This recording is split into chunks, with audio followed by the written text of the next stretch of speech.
Hi everybody, it's Miss M here, and the last thing that I want to do for today's class is to have you vote on which was the best way that you used to identify the central idea.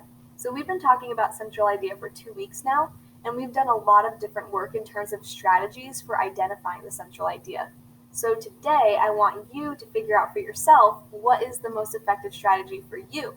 So if you ever get a question on the SBAC or on some other test about central idea, you'll know exactly how you want to go about answering that question.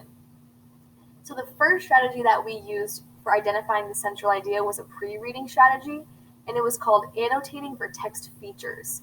So that's when we looked at the article's title, we found all of the article's subheadings, we looked at the pictures in the article to infer what the central idea of the article was going to be.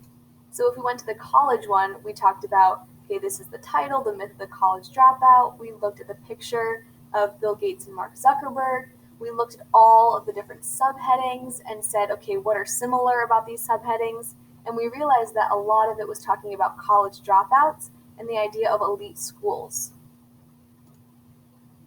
The second strategy that we used was called getting the gist of the article, and that was a post-reading activity. So we identified main ideas that were happening throughout the article, and then we compared them to each other to come up with a central idea. So in this case, that would be like these comments, where we went through each section and said, okay, the central idea of this section is this, the central idea of the second section is this, and what do they have in common in order to determine our central idea. Another strategy we used was annotating with a purpose. So that was when we went back and highlighted important who, what, when, where, and whys, and when we underlined words or phrases that repeated throughout the text. We also had a chance to bold any confusing words or ideas. So if I go back to the article, that would be all of the yellow and green highlights. So things that were important people or things that repeated often. And then the underlined phrases were all of the words that repeated themselves throughout the text. And so from these, we were able to gather that the article was about the fact that some people go to college, other people don't, and it seemed that the people that do go to college are the most successful. The final strategy that we covered this week was using text structure to determine the central idea. So we went through all the different types of text structure, and we figured out, okay, for each one, what would the central idea be? And then we used our article called The History of Teeth. We went through, we found the different text structures, and then we used those to vote on the strongest central idea. So now it's your turn to make a decision.